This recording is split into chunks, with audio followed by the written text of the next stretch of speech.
Hello there. In this life, there are moments when we are forced to confront despair so profound that it defies description. Everyone has their own answer to the question, what is the most hopeless situation? But for the woman in today's story, the greatest despair was perhaps realizing that all her efforts to cling to life would ultimately be in vain. Death was inevitable, no matter how hard she fought against it.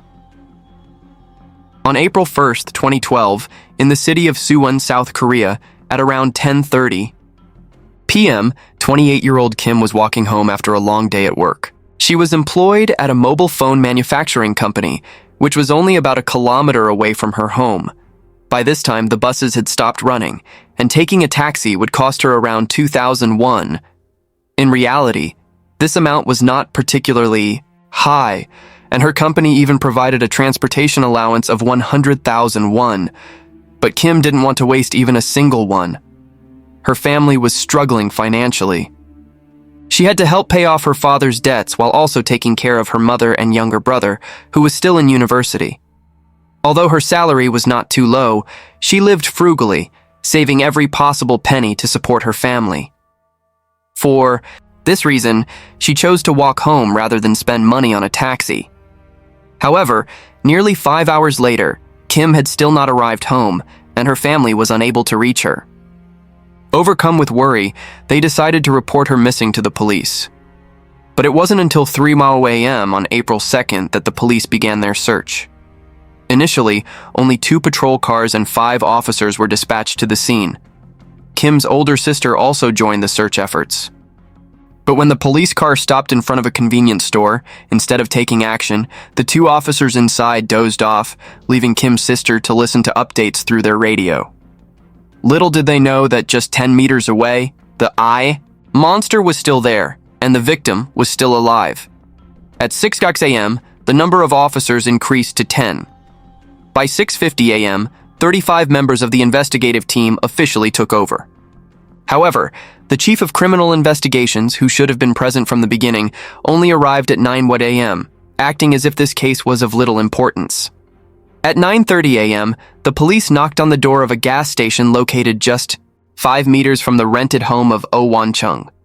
The station owner provided a crucial piece of information. The previous night, between 10:30 and 11 p.m., he had been drinking outside when he suddenly heard a woman's desperate scream. Thinking it might be a fight, he got up to check, but all he saw was a dark alley.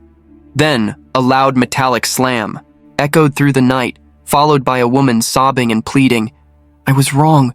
Please help me." He hesitated for a few seconds before going back inside, assuming it was just a domestic dispute. Based on this information, the officers approached a rusted metal door tucked between rows of dilapidated houses. From the outside, it looked like nothing more than an abandoned storage unit. They knocked, but there was no response. When they stepped inside, they were met with a scene so horrifying that it would haunt them for the rest of their careers. In the damp, mold-streaked room, a middle-aged man sat casually smoking a cigarette, his eyes fixed on an adult film playing on his screen. In his hand was a blood-stained knife, the crimson still fresh. In front of him, Kim's body had been dismembered and stuffed into at least 14 plastic bags. Some of the bags had even been crammed into the washing machine. The sheer brutality of the crime surpassed anything the police had ever witnessed. Kim's body had been butchered into hundreds of pieces, requiring 14 forensic doctors, far more than the usual 2 or 3 assigned to a homicide case, to piece together her remains. Due to the extreme level of mutilation, it was impossible to determine whether she had been sexually assaulted. The man at the crime scene was immediately taken into custody. His name was Oh Won-chung, a Chinese national born as Wu Xunyuan in 1982 in Inner Mongolia. Soon after, he confessed everything that had transpired the previous night. Around 9 p.m. on April 1st, 2012, Oh Won-chung returned to his rented apartment after work. The remnants of a previous meal, a few pieces of pig's trotters, still sat on the table, enough for dinner. He poured himself a glass of strong liquor, then another, and another. As the alcohol seeped into his system, he silently peeled a tangerine, his gaze fixed on the television screen. After a while, He stood up, intending to step outside for a smoke and to take out the trash. But whether it was the alcohol giving him courage or a sudden burst of impulse, a primal desire overtook him. He decided to hide behind an electrical pole outside his home, waiting for a woman to pass by. 20 minutes later, Kim appeared. At that moment, Oh-won Chung lunged from behind the pole. Before Kim could react, he grabbed her by the neck, choking her tightly as he dragged her into his apartment. Overwhelmed with terror, Kim froze, her mind gripped by panic. She was too shocked to resist immediately. Oh-won Chung's apartment was damp, filthy, and reeked of decay. There was hardly any furniture, just a chaotic mess of trash and random objects. Strangely, despite the abundance of sanitary pads scattered across the floor, there was no sign of any female presence. In the corner of the room, an open suitcase revealed his clothing and underwear. Some garments were strewn carelessly across the bed, making the space feel even more suffocating. He turned to Kim and said nonchalantly, "I'll pay you. More than 10 times what I pay for rent." Kim didn't respond. She knew reasoning with this man was pointless. Her only chance was to escape. She scanned the room, searching for a way out. The door was right behind Oh-won Chung, but he was blocking the exit. She cautiously stepped forward, pretending to move past him in hopes of finding an opportunity to dash outside. But Oh-won Chung saw through her plan. He grabbed her, threw her to the floor, and dragged her into the bedroom. Pinning her down on the bed, he began tearing at her clothes, but Kim refused to submit.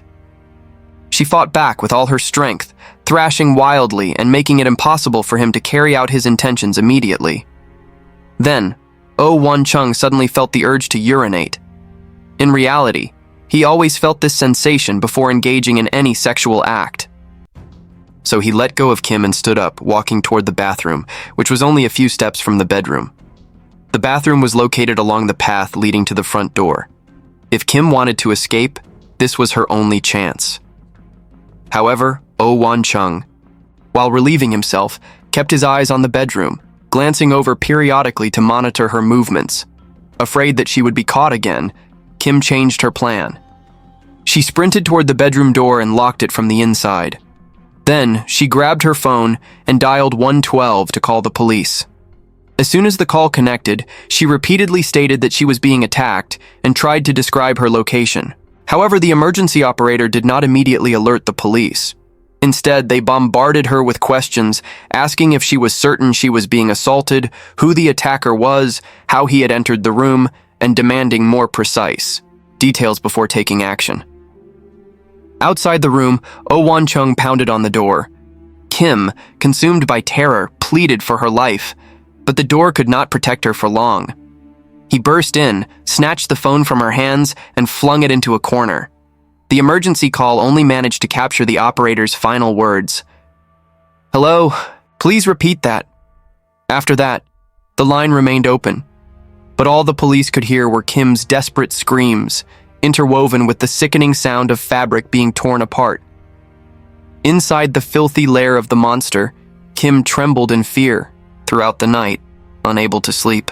Oh-won Chung, frustrated by her fierce resistance, failed to rape her and eventually fell asleep holding her. But as the first light of dawn crept in, the beast awoke, his hunger still unsatisfied. He lunged at her again, but Kim continued to fight back with all her strength. Oh-won Chung's rage boiled over. He had kidnapped this woman, held her captive all night, and yet she still defied him. Overcome with fury, he stormed out of the room, heading straight to the kitchen, where he rummaged under the sink and grabbed a wrench. Without hesitation, he returned to the room, lifted the tool high above his head, and brought it crashing down onto Kim's skull. Blood seeped from the blanket, spreading across the mattress. He wrapped her lifeless body, dragged her into the bathroom, and lit a cigarette, contemplating his next move. But just then, Kim's body began convulsing, trembling violently. Oh-won Chung rushed back into the bedroom, grabbed a scarf, and strangled her until he was certain she was dead. Where were the police during all this time? Hours had passed since the family reported Kim missing, yet the police had only begun a lackluster search. Within a 300-meter radius of the crime scene, there were 137 households. Incredibly, 133 of them later claimed they had no idea the police were even there. This was because the officers only checked houses with lights on, quietly passing by those that were dark, never knocking, never verifying. Even worse, rather than taking decisive action, officers merely pressed their ears against doors to listen for suspicious noises. If they heard nothing, they simply walked away. When questioned later, South Korean police defended their approach, saying that since it was nighttime, they didn't want to disturb the residents. They considered checking every house too troublesome, despite having the legal authority to enter private property if a life was in danger. And so, for the entire 6 hours of Kim's captivity, no one arrived in time to save her. It wasn't until 9:30 a.m. the next day when police knocked on the door of a gas station near the suspect's home and received a witness statement that the truth began to unfold. On April 4th, the police held a press conference admitting their failure.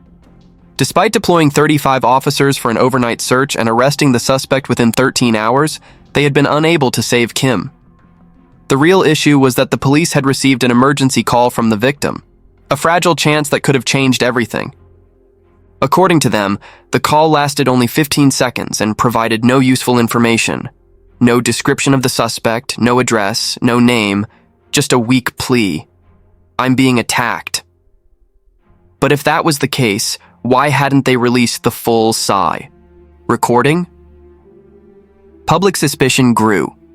In response to mounting criticism, South Korean authorities revised their statement on April 5th, revealing that the call had actually lasted 1 minute and 20 seconds. When the recording was finally released, the public was horrified. Even in her desperate situation, Kim had tried to remain calm, repeatedly stating her location clearly. Yet the emergency operator bombarded her with meaningless robotic questions. Questions no one could possibly answer while facing imminent death. Even more disturbingly, this operator had only been on the job for 2 months, with less than 2 weeks of training. As the sound of the door being kicked in echoed through the call, Kim's nightmare truly began. Yet even in that moment of terror, she cleverly pretended to disconnect and threw the phone aside, hoping the police would trace her location through the signal. In reality, the call had lasted not 1 minute and 20 seconds, but 7 minutes and 36 seconds, 5 times longer than the police initially claimed. Instead of acknowledging their failure, the authorities defended their actions, claiming that the last 6 minutes of the call contained nothing but screams and pleas for mercy, which held little investigative value. They insisted they withheld the full recording to protect the victim's family. But Kim's family did not believe this excuse. They demanded to hear the entire recording, and what they discovered was not just heartbreaking, it was infuriating. Those who listened to all 7 minutes and 36 seconds of the call were not just devastated, but outraged. South Korea's 112 emergency system classified calls on a scale from 0 to 4 before forwarding them to the nearest police station. The station that received Kim's call was only a 7-minute drive from the scene. But instead of acting swiftly, the emergency operator hesitated, unsure how to handle the situation. As a result, the call was passed around between 20 officers, leading to a ridiculous discussion while the victim suffered. The last 6 minutes of the call were not just filled with Kim's cries for help, they also captured the officers' casual conversation. They spoke carelessly, lazily, and even failed to mute their own voices. During Kim's most desperate moments, one officer remarked, "I think they know each other. Could this be a domestic dispute?" Another officer lazily replied, "No one's answering, just hang up." And just like that, Kim's final plea for help, her only chance at survival, was cruelly cut off by the very people sworn to protect her. Beyond the lies about the emergency call, on April 2nd, during their search, police had already confirmed that a security camera at the back entrance of an elementary school had captured footage of Oh Won-chung dragging his victim. The 13-second clip was undeniable evidence. Yet until April 9th, more than a week later, the police continued to deny the existence of this footage. When confronted, officers explained that since the suspect had already been arrested early on, they had not prioritized reviewing the video. Kim's case was a glaring testament to the catastrophic failure of South Korea's emergency response system. From the emergency dispatcher to the police officers, every link in the rescue chain failed, robbing her of multiple chances to survive. First, the incompetence of the 112 operator significantly delayed response time. If the dispatcher had been better trained, they could have guided Kim to provide more useful details, such as the floor number of the building, the suspect's appearance, or whether he had facial hair. Detailed information like this would have helped pinpoint her location and apprehend the criminal. Moreover, in emergency situations, police generally advise victims to keep their phone lines open until officers arrive. Kim, despite not being instructed to do so, had the intelligence to leave the call connected. This could have provided crucial background noise for investigators to analyze. However, in this case, the police recklessly cut off the call. An irresponsible operator, inexperienced witnesses, and passive search efforts all worked together to push Kim further and further toward an irreversible fate. Furthermore, law enforcement made baffling decisions that unnecessarily expanded the search area. Upon reviewing the case, experts pointed out that if the police had initially focused on the 65 households Kim had described, a small search team could have quickly located the suspect. However, this report was disregarded by a newly appointed BD police chief. Instead, he maintained vague orders, causing the investigation area to expand to a staggering 3,000 households. Following the case, the killer's motives became a topic of heated debate. When Oh Won-chung arrived in South Korea in 2007, he worked as a farmer and took on various temporary jobs. He had traveled to South Korea for work 3 times and had a wife and children back in China. In May 2010, he began working in the Suwon-Seodong area. The room he rented was 19.8 square meters with a monthly rent of 150,000 Korean won. He drank alcohol daily and hired special services every month. After borrowing from high-interest lenders, he found himself unable to repay his debts and was frequently beaten, which fueled his obsession with money. Oh Won-chung killed Kim because he was enraged by her resistance during his attempted assault. He also feared losing the 7 million won he had earned from his work in South Korea. At that moment, the monster recalled scenes from American mafia films, and to avoid being caught by the police, he sought to destroy the victim's body as thoroughly as possible. However, Kim's family and the public raised doubts about this reasoning. According to Oh Won-chung, his primary goal was to dispose of the body and flee as quickly as possible. Yet his execution of the crime appeared disturbingly methodical and cold-blooded. He spent 6 hours meticulously dismembering the victim into over 200 pieces, yet he left her internal organs intact. This detail led the court to consider an alternative motive, potentially related to organ trafficking. However, during the appeal trial, the Suwon court dismissed this theory, concluding that Oh had simply acted with extreme brutality in a state of desperation. His bank account showed no suspicious transactions, and the victim's remains had been placed only in plastic bags. Ultimately, Oh Won-chung was spared the death penalty from the initial ruling and instead sentenced to life in prison. Additionally, he was ordered to wear an electronic monitoring device for 30 years and have his personal information publicly disclosed for 10 years. Nevertheless, critics argued that sparing Oh Won-chung, a man who attempted to assault a woman and then dismembered her, was unjust. In a post-case interview, the head of Suwon's criminal investigation team stated that finding the victim within 13 hours was remarkably fast and that even if they had located her sooner, she might have already been dead. This cold and detached remark further infuriated the South Korean public. As a result, the officer was suspended from duty for 3 months. Under immense public pressure, the National Police Commissioner also submitted his resignation.